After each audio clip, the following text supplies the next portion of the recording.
Bonsoir, aujourd'hui c'est le 18 août et je continue ma méditation dans Proverbes chapitre 15, verset 8. Le sacrifice qu'offrent les méchants fait horreur à l'Éternel, tandis que la prière des hommes droits lui est agréable. Parlons donc en fait de cette prière qui est agréable au Seigneur.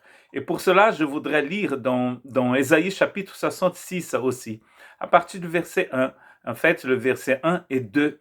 Voici ce que dit l'Éternel, le ciel est mon trône et la terre mon marchepied.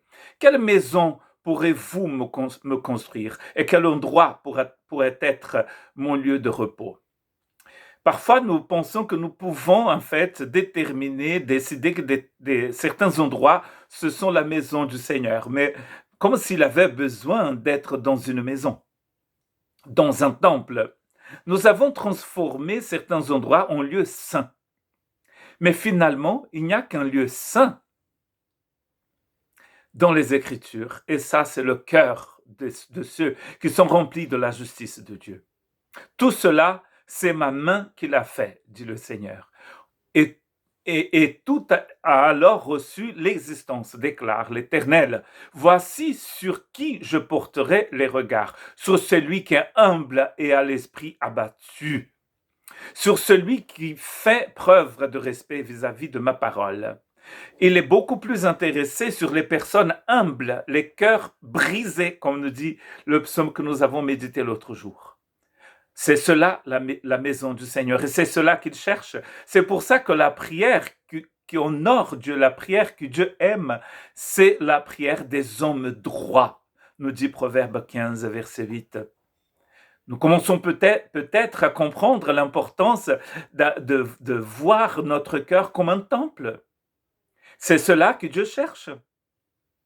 Dieu n'est pas intéressé par des paroles vaines qui sortent de ma bouche. Il est intéressé par le cœur transformé que j'ai reçu de lui. Et c'est cela qui lui rend toute la gloire. Je connais tes œuvres. Je sais que tu n'es ni froid ni bouillant. Si seulement tu étais froid ou bouillant. Ainsi, parce que tu es tiède et que tu n'es ni froid ni bouillant, je vais te vomir de ma bouche. Une parole très difficile adressée à l'église de Laodicée dans Apocalypse 3, 15 et 16. Et si vous ne connaissez pas Apocalypse, c'est dans ce chapitre 3, verset 20, où Jésus dit, « Voici, je suis à la porte et je frappe. » Quelle porte? Mais la porte de votre cœur. Si quelqu'un entend ma voix et ouvre la porte, j'entrerai et je souperai avec lui et lui avec moi. C'est ce que Dieu cherche. Dieu n'est pas préoccupé par des cathédrales, par des temples somptueux. Dieu n'habite pas les temples faits par les mains des hommes. C'est écrit dans Actes chapitre 17. Dieu habite le cœur de celui qui est humble. Ah, texte merveilleux. Nous commençons peut-être à saisir l'idée de l'importance d'avoir un cœur brisé pour être agréable au Seigneur. Les hautains ne se rendent pas agréables au Seigneur. Jacques chapitre 5 verset 16, avouez-vous donc vos fautes les uns aux autres et priez les uns pour les autres afin d'être guéris. La prière du juste agit avec une grande force.